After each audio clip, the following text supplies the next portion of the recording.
건이 서가셔야 돼요. 그리고 남자들이 깨어 기도하셔야 돼요. 남자들이 모여서 이제 소그룹 타고 그러면 빠지면 안 돼요. 아셨죠? 교회는 남자들이 믿음으로 든든히 서주셔야 우리 여성분들도 힘을 받고 갑니다. 예. 여성분들의 제가 나누고 그러는 게 아니라 이 사회 구조가 좀 그렇다 보니 남성분들이 좀 더 앞장서 주셔야 됩니다. 할렐루야. 그리고 교회는 사실은 여성분들로 세워졌다도 과언이 아닙니다. 한국 교회는 70% 이상이 여성분들이고 섬기며 봉사하며 말없이 때로는 혼줄도 나가면서 했던 게 한국 교회입니다. 여성분들 정말 수고 많으셨어요. 하늘에서 상급이 클 줄을 믿습니다. 이 땅에서는 몰라줄 줄 몰라도 하나님 여러분의 마음과 수고를 아십니다. 아멘. 우리 또 새해니까 좀 유머 좀 하겠습니다. 안 웃기더라도. 유대인 촌에 교회가 있었습니다. 목사님이 집집마다 방문하면서 건축 헌금을 모금하고 있었습니다. 그 목사님이 이렇게 이야기합니다. 저희 교회는 목조 건물인데 벌써 100년이나 이상 되었습니다. 그래서 새로 지으려고 하는데 지역에 살고 있는 분들이 헌금을 해주셔서 지으려고 합니다. 그랬더니 여기에 방문했던 이 집에서 이분이 저는 유대인인데요 그러는 거예요. 유대인은 교회에 헌금을 안 합니다. 교회 짓는데 헌금을 안 합니다. 그래요. 그래서 목사님이 그래도 교회 짓는데 헌금을 좀 해주십시오. 그럼 감사하겠습니다. 그랬더니 절대 우리 유대인들은 회당 짓는 데만 헌금합니다. 그리고 목사님이 곰곰이 생각했습니다. 그러면 교회를 부수는 데는 찬성하십니까? 예, 그래요.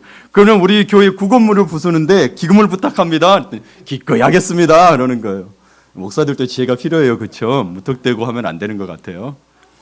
그리고 또 여러분 4개월 동안 직장 생활하면서 5군데에서 쫓겨난 직공이 창고에서 취직을 하게 됐어요. 지금으로 따지면 택배가 쓰는 데 취직을 하게 됐죠. 하루는 그가 지게차를 잘못 몰아서 사고를 냈어요. 지게차에 손상이 가게 됐네요. 그러다 보니 이 주인이 이 지게차 수리비 매달 10만 원씩 제하겠다고 하는 거예요. 그러니까 일하던 그 사람이 물었어요. 수리비가 얼마쯤 들어가나요? 400만 원쯤 들어간다는 거예요. 그러면서 40개월가량 10만 원씩 제한다고 했습니다. 그러자 그는 소리 질렀습니다. 야, 이제 살았다. 마침내 안정된 직장을 갖게 되었다. 참 낙천적이죠. 예. 제가 왜 이야기하냐면 아주대에 지금 인지심리학과 교수로 뜨고 있는 김경일 교수가 있습니다. 그분이 인지심리학자들과 같이 연구를 했는데 한국 사람들이 가장 낙천적이지가 않답니다. 그래서 행복 전달 물질이라는 아난다마이드 수치가 나이지리아가 1등이고 75개국을 했어요. 나이지리아가 1등이고 한국이 제일 꼴찌래요. 네. 그러면 한국 사람들이 나이지리아 사람을 보고 뭐라고 이야기하냐면 게으르다고 이야기합니다. 근데 다른 나라 사람들은 게으르다고 안 해요. 그 사람들은 낙천적이라고 이야기를 해요. 우리나라 사람은 낙천적을 가지고도 게으르다고 하는 거예요. 네. 좀 여유로워야 되는데 너무 부지런해. 그리고 유대인들도 인정한 우리나라 사람들이 똑똑해요. 똑똑하고 부지런한데 비관적이야. 이러니까 삶이 힘든 거예요. 사실은. 좀 낙천적으로 사시기를 바라요. 정말로 우리나라가 전 세계에서 낙천성이 떨어진대. 심지어 예를 들면 보세요. 예를 들어서 놀이동산에 가서 혼내는 나라가 우리나라입니다. 엄마들이 너 그것밖에 못 노냐? 아니 놀이동산에 가서 지 맘대로 놀게 나누지 왜 그것밖에 못 노냐고 혼내요. 노는 것도 마음에 안 들면 비관적이야. 심각하죠. 심지어는 어떠냐면 유럽 관광을 한국 분들이 오게 되면 유럽 사람들이 근데요. 복장은 관광객인데 행동은 근로자래요.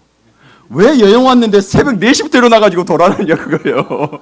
자기들은 여행 가면 기본적으로 8시, 9시 넘어서 일어난대요. 브런치 먹고 그런 거예요. 우리는 블랙퍼스트를 먹는데 그 사람은 브런치는 10시에서 11시쯤에 먹는 게 브런치예요. 아침, 점심 먹는 게. 우리나라는 브런치 개념이 없었잖아요. 예. 그래서 어느 정도냐면 일주일 정도 렌트카를 하잖아요. 그러면 운전한 키로수만 봐도 한국인 줄 안대요. 엄청 다닌대요. 여러분 그 부지런함을 하나님을 알고 찾는 데 힘쓰시기를 권합니다. 아멘. 오늘이 그 말씀인 거예요. 사실 오늘은 그 말씀인 거예요.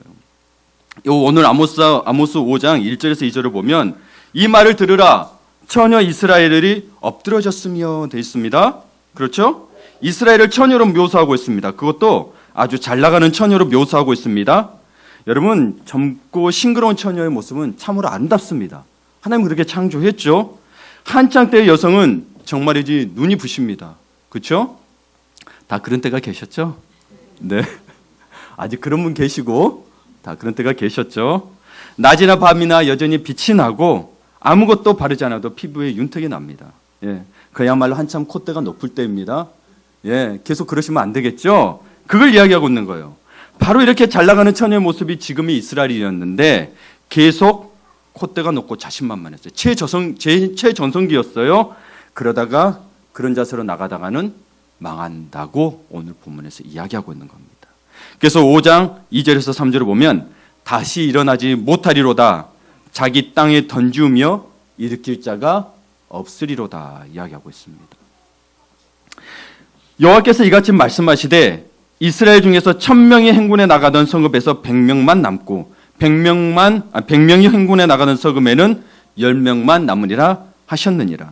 1000명이 있어야 돼. 1000명이 행군에 나갔다면 가족까지 치면 최소 몇천 명이 있어야 되는데 10명만 남았다는 거예요. 그러면 이게 아주 멸망했다는 거죠. 멸망할 거라는 거죠. 멸망할 거라는 거예요. 우리 인생도 마찬가지입니다.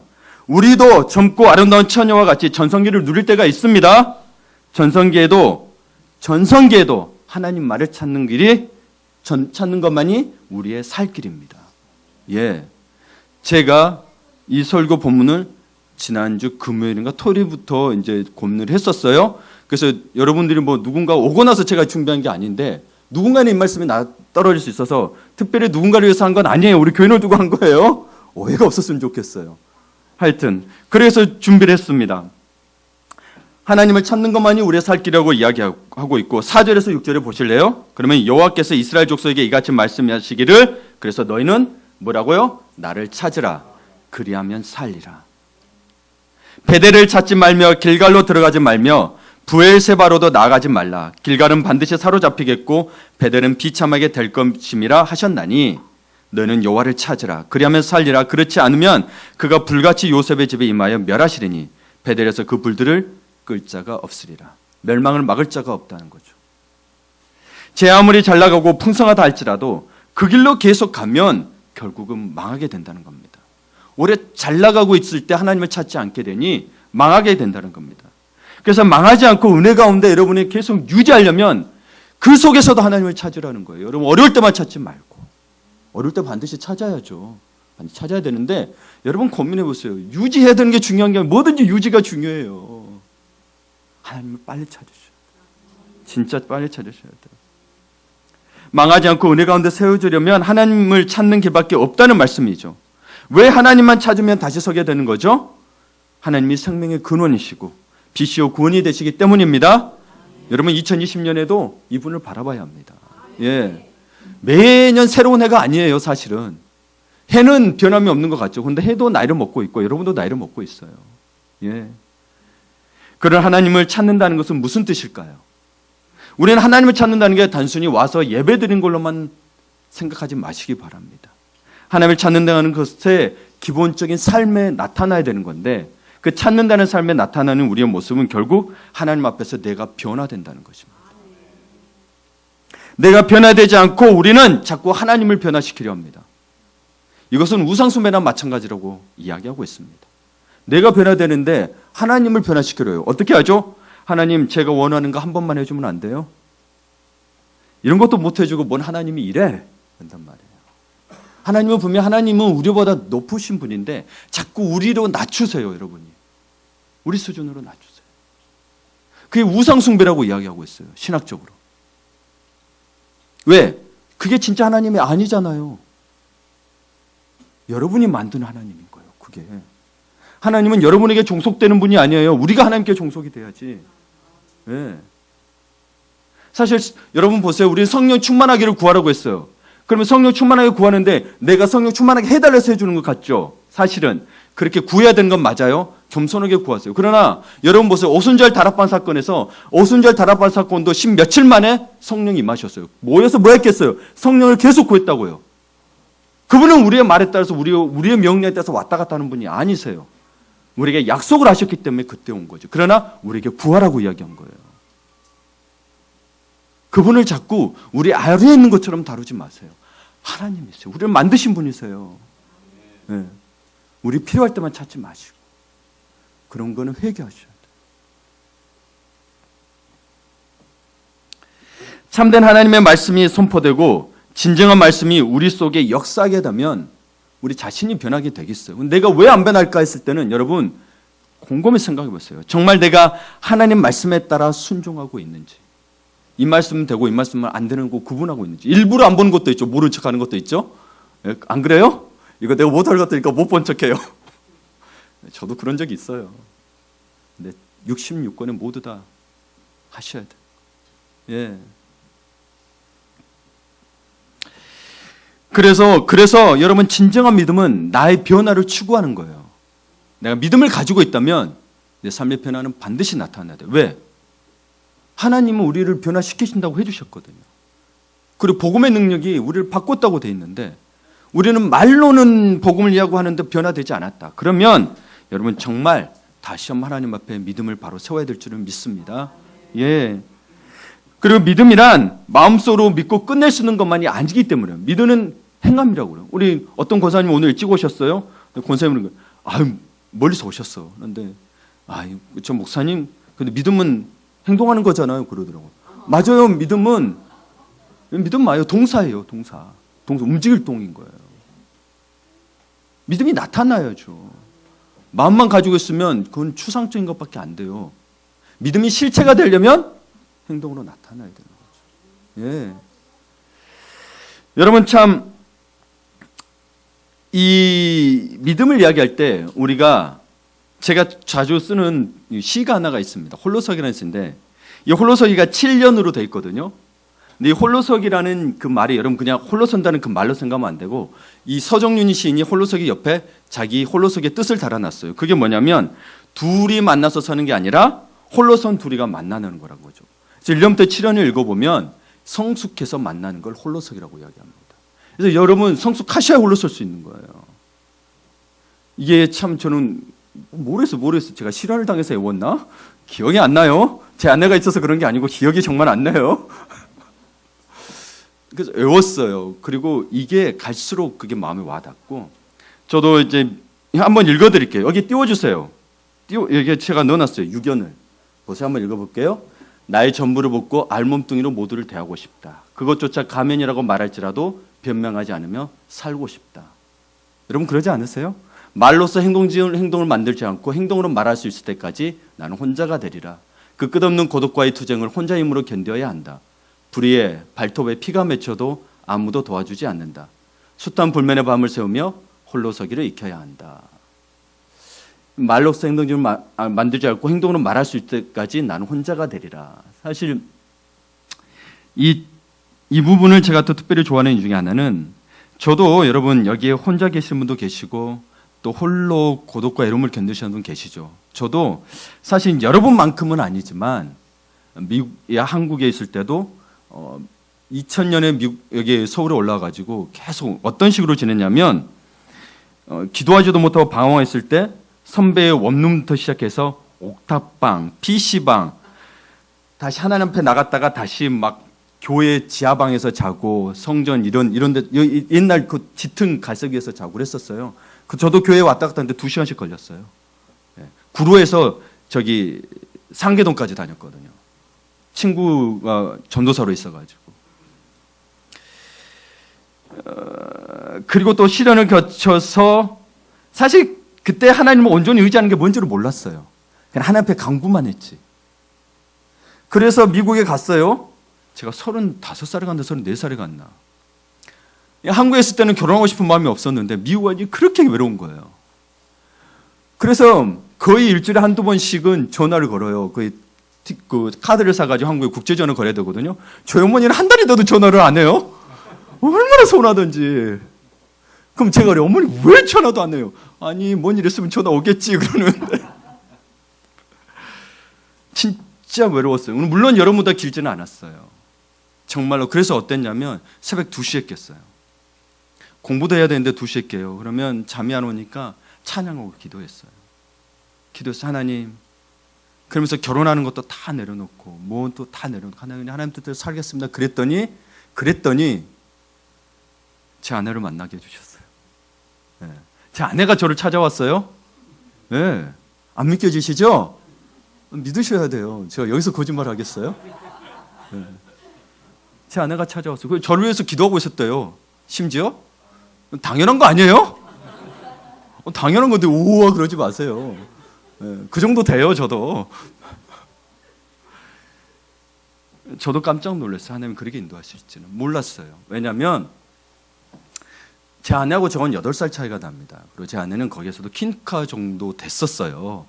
네, 다른 어여쁜 분들도 많았지만 그러니까 다른 사람들도 제 아내한테 접근을 했었고 그래서 저는 생각도 안 했어요. 사실은 제 입장에서는 제 아내가 저한테 찾아와서 무릎 꿇었어요. 네, 그런 건 그렇지만 저는 입장이 그랬다는 거예요. 제 아내 입장인 거고 그러다 보니 사실은 그때가 어떤 때였냐면 저는 3년 동안 계속 단기 선교를 나가고 있었어요. 디렉터로서 한 번 단기 선교를 시작하면 무려 6개월을 준비합니다. 펀드레이징부터 시작해서 청년들 중고무 데리고 차 데리고 새벽기도 다니면서 주유소 알바까지 시키면서 자기들이 벌어서 갈 수 있도록 해요. 근데 저 같은 경우는 그걸 해야 되니까 저는 제 학비를 넣었어요. 하나님이 미국 보내주셨잖아요. 가게 된 것도 다 하나님이 사실 보내줬어요. 그것까지 이야기하면 너무 길어지니까. 갔는데 공부해야 되잖아요. 하나님 보내주셨으니. 근데 제가 공부하는 목적의 본질을 놓치면 안 되겠더라고요. 내가 영혼 구하기 위해서 이 공부하는 거지 내가 공부하기 위해서 여기 온 게 아니다. 그러면 하나님이 안 주시면 안 하겠다는 마음으로 전 다맞기에 MD부 하고 있다가 MD부 아직도 3년을 더 해야 되는데 제가 그만두겠다는 마음으로 하나님 뵀어요. 그 상태에 있고 선교를 갔다 왔더니 제 아내가 저한테 고백을 한 거죠. 그러고 나서 그 다음에도 저는 없었어요. 근데 그래서 1개월 정도 됐나 도서관에서만 진짜 만났어요. 그때 시험 기간이어가지고 도서관 둘이 데이트를 했는데 그냥 한국에 들어가야 되는데 부모님을 만나겠어요. 지금 장모님과 권사님을.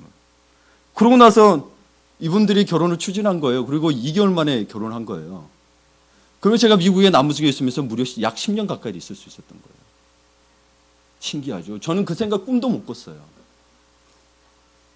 그리고 저희 가정, 저희 형님이나 형수나 저희 어머님도 제 결혼할 수 있도록 그렇게 도와주실 줄은 저는 생각도 못했어요. 예. 하나님이 준비해 두셨어요. 정말로. 예. 그 정도까지는 제가 생각을 못했다는 거예요. 하나님께 마음을 드렸고 하나님께 온전히 헌신하고 했다니 하나님 그때부터 다 이끌어 주셨다는 거죠. 여러분, 물론 저도 젊었을 때 더 빨랐으면 좋겠죠. 그래도 여러분 늦지가 않아요. 언제라도 하나님 앞에 마음을 결정하는 순간 그게 여러분의 전성기가 되는 거예요.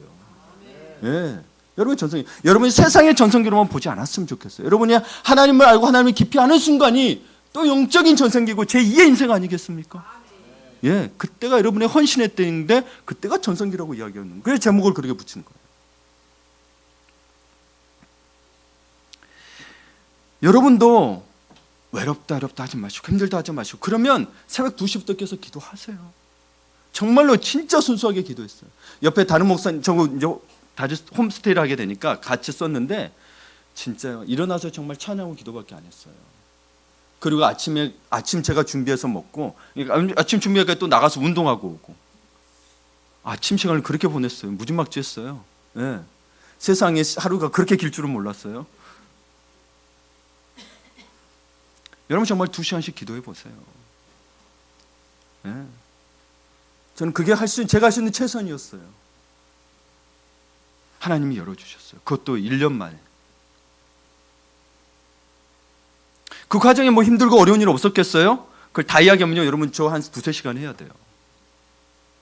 정말 하나님은 살아계시고 여러분의 인생을 인도하세요. 내가 아무것도 없는 상태고 나는 앞길도 못 보고 있는 상태예요. 어떤 계획도 없었어요. 근데 하나님이 인도하시더라니까요.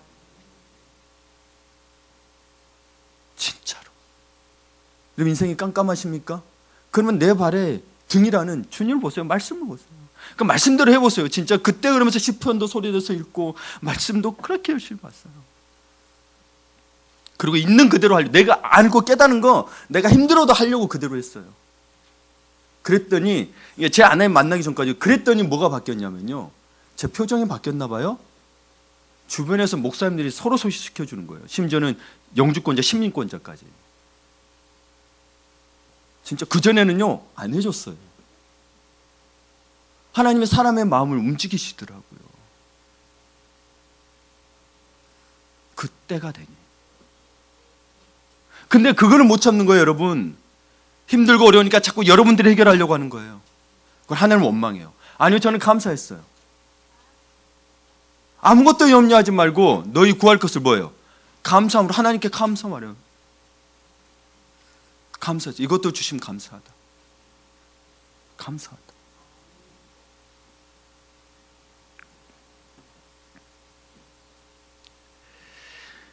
여러분, 우리 하나님은 전능하시고 온 우주의 질서를 만드신 분입니다. 그래서 그분이 말씀하시면 내가 이해하지 못하라 하더라도 그 말씀을 순종해야 되는데 그 말씀이 진리이기 때문에 순종하라는 거예요. 여러분, 진리를 다 이해했을 정도면 여러분 진짜 천재죠. 안 그래요? 하나님 말씀이니 그냥 여러분 하나님을 누군가 알았다면, 여러분 구세주로 고백하고 그냥 맹목적으로 알았다면, 그러면 다른 것도 또 다 하나님을 인정했다면 다른 것도 다 믿고 따라보시라는 거예요. 그렇다고 내가 죄를 안 짓는 건 아니에요. 그 가운데도 한번 계속 믿고 따라서 해보라는 거예요. 여러분 인생이 바뀌어요. 제가 내 아들을 가질 줄 누가 알았겠어요. 근데 내 아들을 주신 것도 또 이유가 다 있어요. 정말로 살아가면서 알겠더라고요.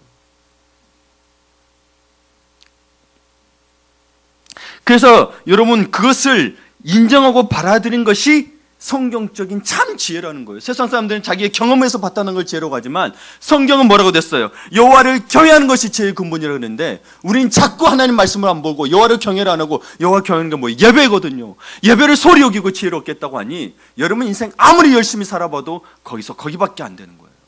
내가 여러분을 비관하려고 하는 게 아니고 그러니 여호와를 경외하라고 이야기하고 있는 거예요. 역설적으로.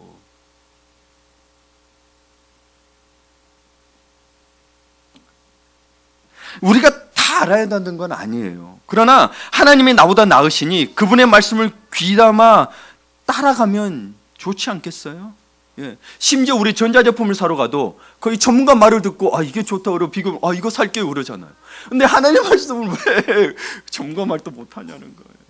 마음이 안타까워요. 고린도서 1장 25절 한번 띄워주세요. 그래서 보시면 같이 읽어볼 거예요. 시작.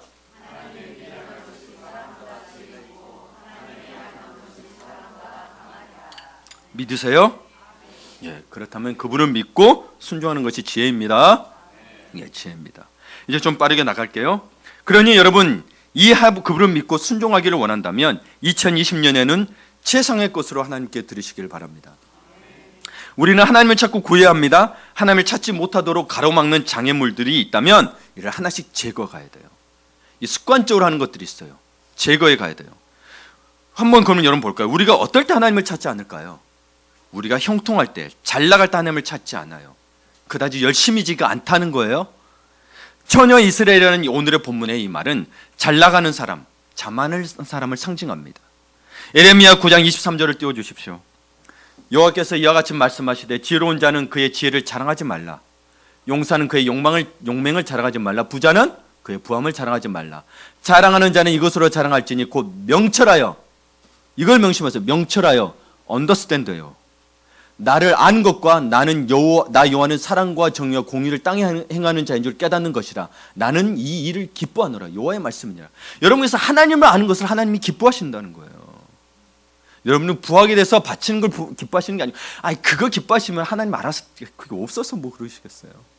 그래서 하나님 아시면 그냥 알아서 하나님이 원하신 것 같다면 들으시고 그러시면 돼요. 뭐 그게 매이지 마시고 먼저 뭐예요? 뭐 바치는 거 먼저 말고 하나님 먼저 알아라는 거예요. 하나님 먼저 아시면 돼요. 그러면 아시면 하나님 말씀 듣고 알아서 하세요. 그게 성숙함이라는 거예요. 먼저 바쳐야 하는 건 아니에요. 그러나 하나님께서 바쳐라 그랬다면 그냥 그 말에 순종해서 바치는 거지, 여러분 바치는 게 먼저가 아니라는 거예요. 하나님을 알았으니 하나님 말씀에 순종하게 돼서 바치는 거지 바치는 게 먼저가 아니에요. 근데 자꾸 지동 같은 건 먼저 바치라고 그러죠. 그럼 알 거라고. 아니에요. 말씀이 있으니 그렇게 하고 말씀에 순종해서 하는 거예요. 이건 달라요. 자세가 완전히 달라요. 그렇게 하게 되면 하나님을 잘못 알게 된단 말이에요.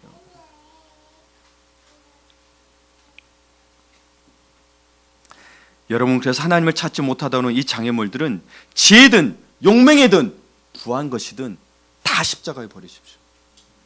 그분이 대신 져주셨으니까. 예. 주님 못 박히신 그 십자가에 모두 함께 못 박아야 합니다. 못 박아야 합니다. 그때 그분의 십자가 보혈의 은혜가 나를 덮는 거예요. 그 보혈이 덮는다는 이 느낌을 어떻게 표현할까요? 경험해 보신 적 있으시죠, 다들? 그럼 그 은혜를 잊지 마시길 바래요. 왜 자꾸 그 은혜를 세상의 것에 뺏기냐는 거예요. 예. 두 번째로 여러분, 영적인 전성기를 누리고 있는 여러분, 이제는 두 번째로는 2020년에는 인생 가운데, 여러분 인생 가운데 좋은 토막을 드리길 바랍니다.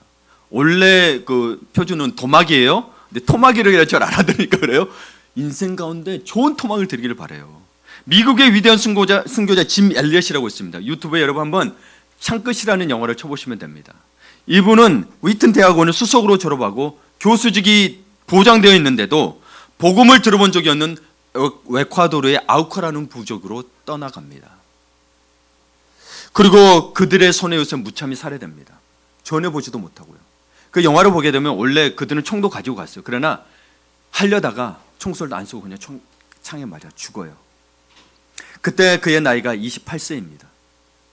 그가 죽기 전에 썼던 일기장에는 이렇게 적혀 있습니다. 아무리 붙잡아도 붙잡을 수 없는 헛된 것을 위하여 투자하기보다 영원히 빼앗기지 않는 영광을 위하여 투자하는 삶을 미련하다 하지 말라. 오늘 우리 식사하고 나서 우리 한 집사님하고 이야기하면서 목사님 다 해보니까 다 헛된 것 같더라고요. 하나님의 헛된 게 없더라고 이야기도. 그걸 우리 40 넘어 살았네, 그렇죠? 예. 누구요? 짐 엘리엇은 20살 때 알았네요. 벌써 인생의 삶에 사는 게 달라지죠, 그렇죠?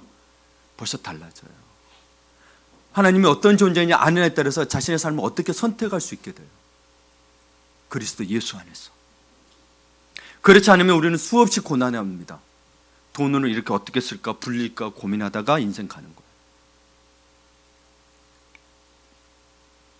대학원을 수석으로 졸업하고 탁월한 능력으로 인정받은 그가 무엇 때문에 에콰도르 밀림속까지 가서 어찌 보면 허무하게 죽어야 되느냐라고 말할 수 있는 사람이 있습니다. 그러나 누가 감히 그의 순교를 헛되다고 말할 수 있습니까? 영원히 빼앗기지 않는 영광을 위하여 투자하는 삶이 어떻게 헛된 것이 되겠습니까? 엘리엇의 순교는 헛되지 않았습니다. 그의 순교는 훗날 아우 가족 복음화의 밑거름이 되었습니다. 그래서 그 사람을 죽였던 추장의 아들이 목사가 됐어요. 여러분은 지금 자신이 가지고 있는 것 가운데 가장 내세울 만한 것은 무엇입니까? 바로 그것을 주께 드리는 인생을 살아보지 않겠습니까? 항상 인생의 찌꺼기를 드리는 것에서 이제 벗어나서 가장 귀하고 좋은 것을 드리는 인생을 살기를 바랍니다. 그래서 최상의 것을 드리라는 거예요. 생선으로 치면 하나님, 이 가장 맛있는 몸통 가운데 좋은 토막을 드리겠습니다라는 심정으로 살아야 된다는 거예요. 그런데 말은 잘합니다. 오들미라는데 하나님도 머리 좋아하시자면서 맨날 머리만 드리지 마시라는 이야기예요. 예. 여러분 어머니도 그러셨잖아요. 얘들이 그러다 애들을 먹이려고 오들미라고 내가 머리 먹겠지만 사실 머리만 먹고 싶었어요? 아니요. 살 통통한 뱃살이 얼마나 맛있는데요. 회도로도요 참치 뱃살이 그렇게 맛있어요. 대뱃살이. 예, 참치 머리도 맛있긴 하지만 고소하기로는 뱃살이 제일 그렇죠. 예, 허기철 사장님 그렇죠. 예, 먹어본 사람은 알아요. 예, 주님께 그렇게 좋은 우리 인생 가운데 좋은 도막을 드려야 되지 않겠냐는 거예요. 그래서 최상의 때가 바로 헌신의 때임을 알아야 된다는 거예요. 드릴 수 있을 때가 얼마나 감사해요. 예. 오늘 또 오신 분들 감사해요. 어떤 분이 해돋이 가려다가 안 가고 왔거든요. 예, 너무 감사해요. 그래서 잘 나가는 것이 결코 하나님을 회피하는 핑계거리가 되어서는 안 된다는 거예요. 예.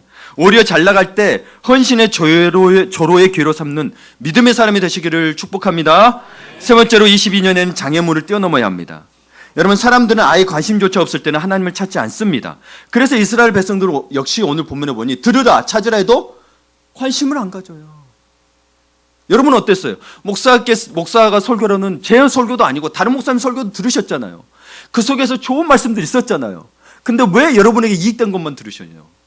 여러분에게 조금 희생하라 손해봐라 그러면 어느새 들었다가도 잊어버려지죠. 사람이 습관적으로 온대요. 내가 이익되는 거. 내가 최소한 손해보지 않는 것을 선택하는 자동적 기능이 있다고나 할까요? 오토매틱이에요. 그건 오토매틱. 그러니 깊이 더 하나님의 말씀에 새겨듣기를 축복합니다. 아멘. 또 아모스 선지자의 배경을 보고 사람들은 또 그의 말을 기울이지 않으려고 했어요. 우리 지금도 그렇죠. 어느 목사더라도 좀 큰 교회 목사가 좀 됐고, 그리고 또 뭐라죠? 지금 어디 막 큰 뭐 회사에 있다가 그만두고, 사실 간증하는 분들이죠. 그런 사람들이 간증해야. 예, 우리 누구냐, 한권사님도 박보영 목사님 교회 있다 왔지만, 박보영 목사님 만약에 의사가 아니었다면, 좀 훌륭한 의사가 아니었다면, 누가 아내 가문도 저 훌륭한 재벌 가문이에요. 그러지 않았다면 더 들어줬을까 이런 생각. 그렇죠, 솔직히 사람 마음이. 여러분 그런 거예요. 근데 이 아모스는요, 목자이자 뽕나무를 재배하는 사람이었어요. 그래서 더 안 들었어요, 사람들이. 그러나 아모스는 포기하지 않았습니다. 오히려 이 5장이 뭐냐면, 여러분 보세요. 5장 위에 뭐가 있어요? 애가라고 써져 있습니다. 애가. 애가가 뭐예요? 슬픈 노래라는 뜻이에요. 지금으로 따지면 뭐죠? R&B나 발라드 되나요? R&B에 더 가까울 수도 있어요. 예, 리듬앤블루스. 그러니 이것을 노래로 지어서 이스라엘 백성에게 들려줬다는 거예요. 참 좋은 생각입니다. 여러분, 이 방법을 써서 말씀을 전했다는 것인데, 우리 교회도 그래야 되는 거예요. 장벽이 있으면 그 장벽을 뛰어넘는 접근법을 찾아봐야 된다는 거죠. 하나님의 말씀을 전하기 위해서 하나님의 말씀 전해서 끝! 요나처럼 끝! 그게 아니고 어떻게든 전할 수 있도록 하나님의 말씀을 순종하기 위해서 전했다는 거죠. 교회가 지금도 해야 될 일인 거예요. 예. 바울은 율법적인 장벽을 없애버렸어요. 율법주의적인 장벽을 없앴어요. 율법을 없앤 게 아니고 율법주의적 장벽을 없애는 게 그 뭐예요? 유대인이나 헬레인이나 남자나 여자나 부자나 가난한 사람이나 다 그리스도 안에서 하나다라는 메시지를 전했고, 그리고 이방인들은 할례가 받을 필요가 없다고 했고, 그리고 음식도 목매달아 죽은 것을 빼면 우상자단에서 나오는 음식이라도 먹어도 괜찮다고 하면서 장벽을 허물어 갔어요. 복음을 더 들을 수 있도록 허물어 나갔습니다. 그래서 여러분, 바울은 복음을 증거하는데 방해가 되는 여러 장애 요소들을 분명히 뛰어넘었습니다. 영혼에 초점을 맞췄다는 거예요. 지금의 교회도 그래야 돼요. 너무 보수인 것도 좋지는 않아요. 그럼 영혼이 구원을 못 받는다니까요. 교회는 영혼 구원을 해야 되는데 보수 그래 우리는 말씀을 지켜야 돼 이러면 영혼 구원은 빠져버린단 말이에요. 예수님이 왜 오셨냐고요. 그렇죠? 예. 이런 기본적인 것을 여러분, 그래서 우리가 알아야 되는 거예요. 교회 생활에 있어서도. 여러분, 그러니까 우리가 커피 전도도 하고 붕어빵 정도도 하고 뭐하러 해야겠어요. 교회 와가지고 붕어빵 만들고 뭐하러 해요. 우리 삶 살기도 바쁜데, 그렇죠? 그러나 영혼 살리려고 하는 거예요. 영혼 살리려고 하는 거예요. 식사 전도, 레슨 전도, 수지침 전도, 미연 전도 등등 여러 가지 하는 거죠. 아모스도 마찬가지로 하나님의 말씀에 귀 기울일 수 있도록 노래로 만들어서 했기 때문인 거예요. 그래서 본받아야 되는 거예요. 여러분, 제가 이걸 보다가 우리 청년부도 접근을 해야 되는데, 우리 청년부에는 여러분 나이가 20대도 있고요, 또 싱글도 계시고 돌싱도 있습니다. 근데 그래서 저는 이름을 좀 생각해 봤어요. 새벽 때 얘기했지만 헤븐 싱글스 했다가 헤븐리 싱글스로 했어요. 왜냐면 헤븐리 파더 그러거든요. 아까 여기 용기와 구원에서도 기도할 때 헤븐리 파더를 이렇게 첫 번째 하거든요. 하늘에 계신 우리 아버지 할 때. 근데 하늘에 있는 우리 싱글스라는 거죠.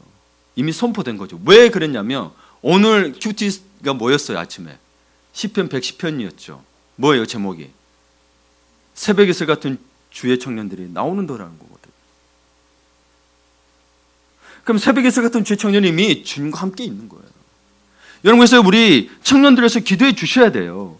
싱글스를 시작하는 것도 저도 이렇게 접근법을 넘어서야 되지만 우리 싱글스들도 어떤 세상에 가지고 있는 혹은 본인들의 기준을 좀 넘어서는 게 필요합니다. 양자가 모두 넘어서는 게 필요합니다. 예. 그래서 여러분, 오늘 3절의 새벽 기도의 말씀의 110편의 3절을 보면 주의 권능의 날에 주의 백성이 거룩한 옷을 입고 즐거이 헌신하니 새벽 이슬 같은 주의 청년들이 주께 나오는도다 그랬거든요. 여기에 보면 여러분 자발적이죠. 즐거이 헌신하는 것고 주께 나올 때는 자발적인 거예요. 이런 청년들이 준비되기를 바라면서 청년부를 해야겠다는 거예요. 제가 그렇게 우리 교회가 해야 될 일이라는 그런 거죠. 무슨 말인지 아시겠죠? 네 알아서 나와, 청년들 의뢰 은총이 알아서 성숙해서 나와, 그게 아니고 우리 교회가 같이 해야 된다는 거예요. 청년들이 말씀 안에 바로 설 수 있도록 같이 해야 된다는 거예요. 아픔 있는 청년들을 같이 감싸주고 기도하면서 같이 나가야 된다는 거예요. 그래서 이 말씀에 보면 거룩한 옷을 입은 주의 백성과 새벽 이슬과 두 청년들이 사실은 같은 거거든요. 주님의 입장에서 볼 때. 그럼 거룩한 옷을 입은 게 뭐냐? 여러분 성경에 보면은 거룩한다는 것은 어떻게 거룩해진다고 되어 있죠? 기도와 말씀이라고 했죠. 기도와 말씀. 예, 맞아요. 기도 말씀. 근데 이게 전쟁의 날이에요. 영적 준비를 해서 거룩해져야 하는데 기도와 말씀으로 영적 준비를 하라는 거죠. 하나님의 전신갑주를 입을 수 있도록 하라는 거죠. 그러면 이 거룩함에 연결되는 것이 바울이 이야기하는 로마서 12장 1절로 또 연결이 됩니다. 이 거룩함의 뜻은 히브리어는 코데시고 이제 헬라어로 하기오스라고 하는데 이게 여러분 구별됨이라는 뜻인 거예요. 거룩함이 깨끗함이 아니에요. 원래 의미는 구별됨이에요. 세상과 구별된 걸 거룩하다고 이야기해요. 그러면 이것을 보니 거룩한 산제물로 자신을 드리라고 돼 있어요. 우리는 이 시대의 제사장으로 청년들을 주님께서 부르셨습니다. 그렇다면 이들에게는 깨끗한 삶, 부정한 삶과 구별돼야 되는데 여러분 어떻게 구별될 것이냐? 너희를 권하노니 특별음으로 또 형제들아 돼 있네? 물론 믿음의 형제들을 이야기합니다. 내가 하나님의 모든 자비하심을 권하노니 너희 몸을 하나님이 기뻐하시는 거룩한 산 제물로 드리라 했어요. 여러분의 삶을 드리라는 거예요. 교회에 예배만 드리러 오는 게 아니고 삶에서도 드리라는 거예요. 삶에서도. 이는 너희가 드릴 영적 예배니라고 했습니다. 예. 그럼 이 영적 예배가 뭐냐? 거룩한 산 제물을 어떻게 드릴 것이냐에 보면 로마서 12장 여러분 한번 성경 다 찾아보실래요? 2절을 좀 보셔야 되거든요. 제가 일부러 1절만 넣어놨는데 로마서 12장.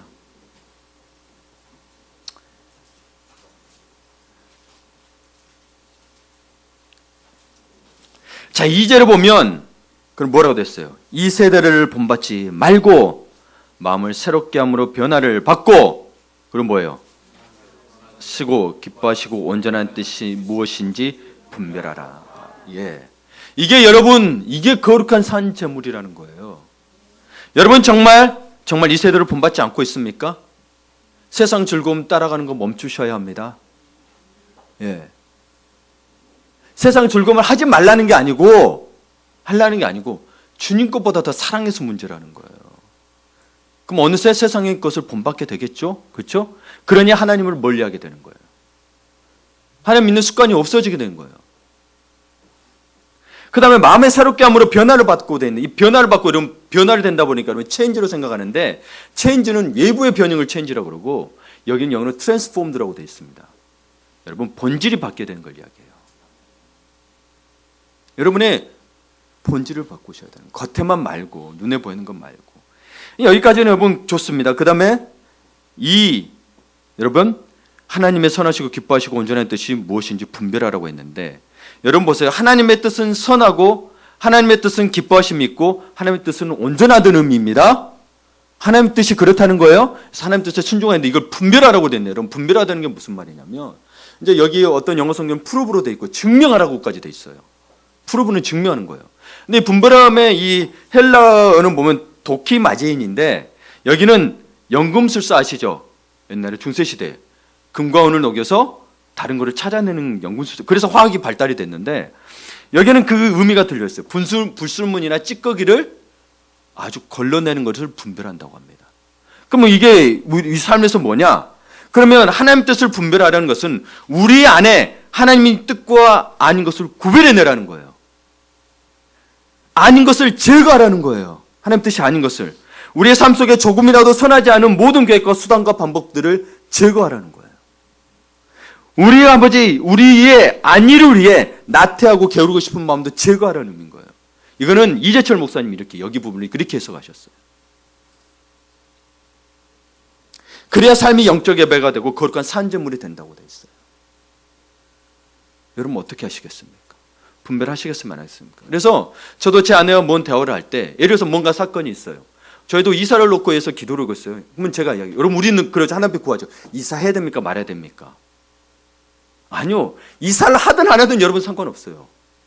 여러분 뭘 하든 하나님 우리와 함께 하신다면 이사를 하든 안 하든 그게 중요한 게 아니에요. 이사를 통해서 하나님의 뜻이 무엇인가를 발견해야 되는 건데 이게 이제 까다로운 거예요. 그걸 분별하셔야 되는 거예요. 그래서 제가 무엇 때문에 들었어요. 근데 제 아내가 어떤 4가지 이유를 들었어요. 아, 그거는 타당하다. 성경적 가치관이 그런 거예요, 여러분. 이사를 하든 안 하든 근데 그 속에서 근데 그 이유가 타당한 것 같죠. 근데 그게 아니었어요. 하나님께서 우리 235를 하나님의 음성을 듣는 훈련법을 더 시키고 계셨다는 것을 발견하게 됐죠. 여러분, 이사를 놓고 보면 우리 이사에 대한 말 안 되지만 그 속에서 하나님 우리를 항상 하나님의 영광에 초점을 맞춰본다면, 하나님 우리를 영적으로 성숙하기를 원한다면 그걸 찾으셔야 된다는 거예요. 이 사고하는 거는 우리의 삶에 있는 부분인데 하나님한테는 그냥 해도 되고 안 해도 되는 거예요. 무슨 말인지 아시겠죠? 집을 팔아도 되고 안 팔아도 되는 거예요, 여러분. 그건 알아서 하세요, 자문주사에서. 그러나 그 속에서 하나님이 내게 뭘 원하시느냐는 거죠. 그걸 못 보면 여러분 계속해서 그러면 동로 가야 됩니까? 서로 됩니까? 이거예요. 병원에 가야 됩니까? 말아야 됩니까? 치료를 받아야 됩니까? 말아야 됩니까? 그러면 맨날 구분이 안 돼요. 치료를 해도 하나님 뜻 같고 안 해도 하나님 뜻 같고 맨날 헷갈리는 거예요. 왜요? 둘 다 하나님이 해도 괜찮으니까. 우리 인생을 속박하는 분이 아니세요. 근데 그 속에서 여러분이 믿음이 성숙가 있는 걸 선택한다면 믿음이 성숙이 되겠죠. 그런데 우리는 뭐예요? 병 낫기만을 바라는 거죠. 그러면 하나님의 뜻을 발견을 못하는 거예요. 그게 여러분 분별이 안 된다고 하는 거예요. 불순물을 못 걸러내면 결국에 자기에게 이익되는 걸 선택을 해요. 하나님의 영광을 위해서가 아니고. 이게 이해되세요?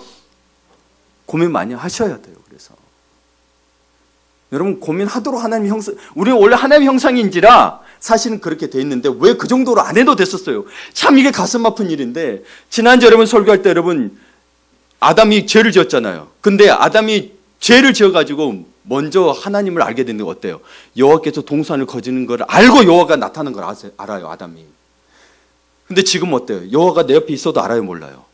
몰라요, 죄 때문에. 그래서도 고민 많이 하는 거예요. 죄성이 문제예요. 그전엔 그게 없을 때는요, 그냥 하나님께서 내 옆에 있는 걸 그냥 느꼈어요. 그냥 알았어요. 그게 얼마나 아름다운지 몰라요. 동산에 거는 걸 보고 그냥 아담이 그냥 알고 숨었다니까요. 여러분 그러고 싶지 않으세요?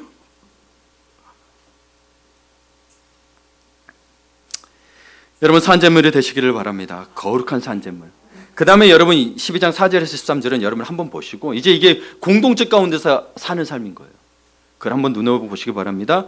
마지막으로 2020년에는 우리의 삶이 곧 예배가 되어야 합니다. 이 거룩한 산재물이 되는 게 영적 예배라는 거예요.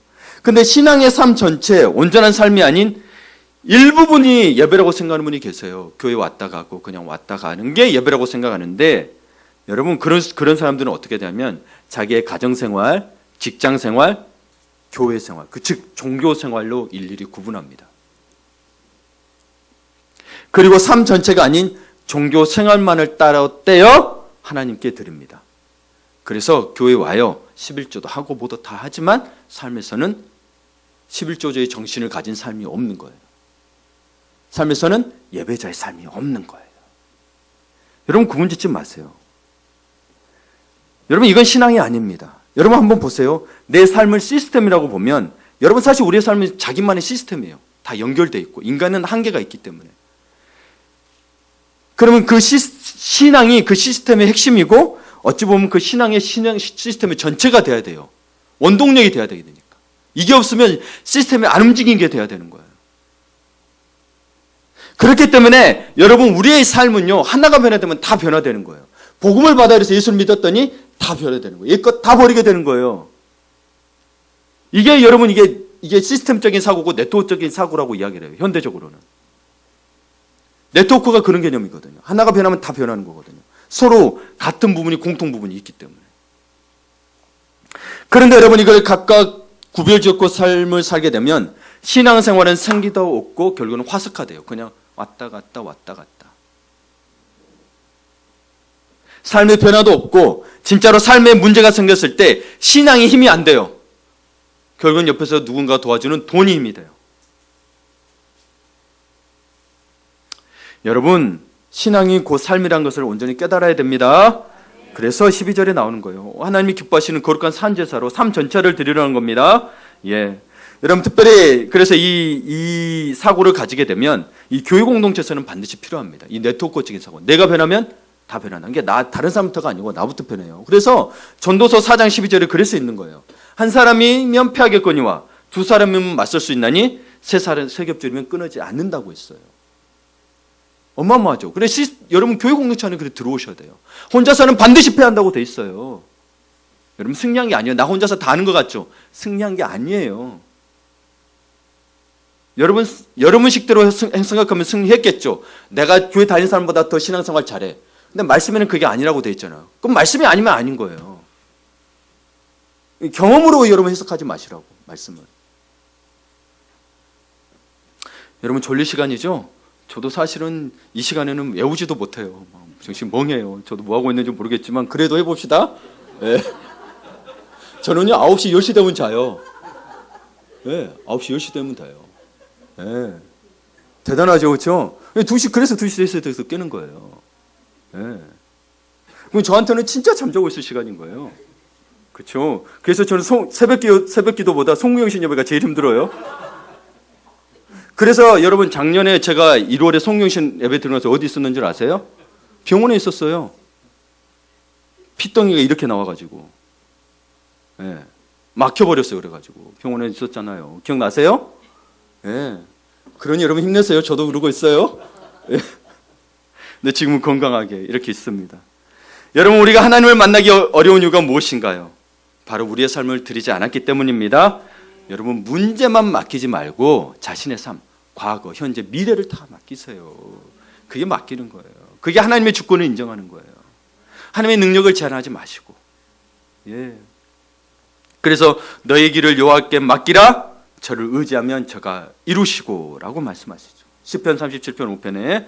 그리고 여러분 너는 아무것도 염려하지 말고 다만 모든 일에 기도와 간구로 너희 구할 것을 감사함으로 하나님께 아뢰라. 그러면 뭐가 되냐? 이러고만 끝나는 게 아니고 그리하면 모든 지각에 뛰어난 하나님의 평강이 그리스도 예수 안에서 너희 마음과 생각을 지키시리라. 내 마음에 아직도 혼란스럽고 어렵다. 그러면 여러분 기도와 간구를 했는데 감사는 하나님께 안 했을 수도 있어요. 감사가 안 돼. 감사가 될 때까지 보세요. 그래서 여러분 야고보서 1장 2절에서 4절에서도 보면 너희 시험에 온 것을 온전히 기쁘게 여기라고 되어 있죠. 그냥 억지로 견디는 게 아니고 시험을 기쁘게 여기는 순간 그게 인내로 온전히 이루게 되고 부족함을 채워주신다고 그러잖아요. 이게 다 연결이 돼요. 근데 우리는 자꾸 견디려고만 해. 기쁘게 여기는 수준까지 가야 이게 우리가 말하는 신앙의 수준인 거예요. 세상을 넘어 쓰셔야 돼요. 하나님께서는 우리에게 정말 주시기를 원하는데 많은 걸 주시기로 하는데 우리가 사실 어찌 보면 그릇이 안 되니 안타까우신 거죠. 여러분 그래서 하나님께 와서 자문을 구하는 정도가 아니라 모두 맡겨버리라고 말합니다. 그래서 하나님께 맡긴다는 것은 하나님 말씀에 순종한다는 의미고 여러분 그래서 하늘빛 교회 가치가 나온 거예요. 예, 이 본문은 아니었지만 이 원리와 같아요. 하늘빛 교회의 가치는. 결국 하나님 말씀에 순종하기 위해서 나온 거고 여러분들 생각해 보세요. 세상에 살면서 좋고 사는 것이면 무조건 괜찮아 그러면 안 돼요. 하나님이 선하신 거예요. 그래서 하나님으로부터 비롯된 것을 따라가야 선한 거예요. 예. 그래서 여러분 하나님의 말씀을 따라 사는 삶이 바로 전성기입니다. 2020년이 또 여러분의 인생의 전성기가 되시길 바라요. 예. 여러분 마지막으로 우리 하늘빛 교회 가치를 한번 읽어봅시다. 가능하면 암기하시면 더 좋아요. 자, 이게 한 칸에 다 안 들어가나요? 조금. 네. 한번 보시죠. 자, 같이 읽어봅시다. 시작. 우리는 세상으로부터 부름받은 하나님의 백성입니다. 또한 세상으로 보냄받은 그리스도의 제자입니다. 보냄받은 소명자로서 하나님을 기쁘게 찬양하는 성령 충만한 예배자가 되겠습니다. 진리를 배우고 소화하는 은혜에 빚진 훈련자가 되겠습니다. 땅끝까지 복음을 전파하는 전도자가 되겠습니다. 이웃의 아픔을 함께하는 치유자가 되겠습니다. 사회적으로 책임을 다하는 소명자가 되겠습니다. 그리하여 주의 나라가 이 땅에 임하며 하나님을 영원롭게 하는 하늘빛 공동체가 되겠습니다. 아멘. 할렐루야. 서로 하이파이브 한 번씩 하세요. 우리가 하늘빛 공동체입니다. 네, 우리가 하늘빛 공동체입니다. 예, 감사합니다. 감사합니다.